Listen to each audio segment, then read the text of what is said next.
మేడ్చల్ తుమ్మ చెరువు కట్టమైసమ్మ ఆలయంలో చోరీ జరిగింది. శుక్రవారం అర్ధరాత్రి తాళాలు పగలగొట్టి గర్భగుడిలోకి చొరబడ్డారు దుండగులు.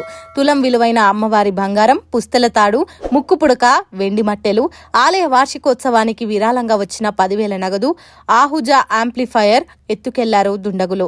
ఇదే కాకుండా ఇప్పటి వరకు 3 సార్లు ఆలయంలో చోరీ జరిగినట్లు తెలుస్తుంది. మార్నింగ్ వచ్చేసరికల్లా గుడి ద్వారం పలిగిపోయింది.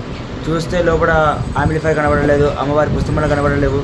చూసి ఇక కంగారు పడేసి చైర్మన్లో కాల్ చేస్తాం కమిటీ వాళ్ళు చూపిస్తారు.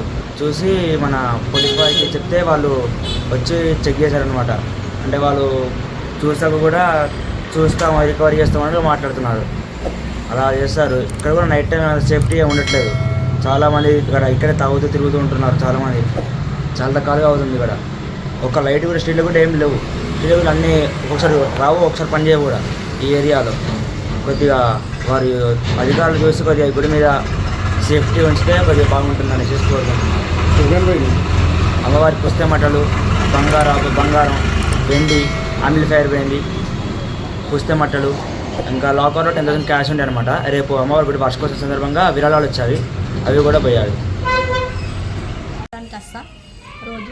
ఈరోజు మాత్రం తాళాలన్నీ వలగొట్టేసి ఉన్నాయి. వచ్చేసరికి లైట్లు బంద్ చేసిర్రు, అన్నీ బంద్ చేసిర్రు. ఒకటే లైట్ ఉంది.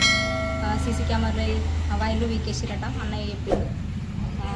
గుడి తాళాలు వలగొట్టారు. రోజు వస్తారా మీరు? రోజు వస్తారు.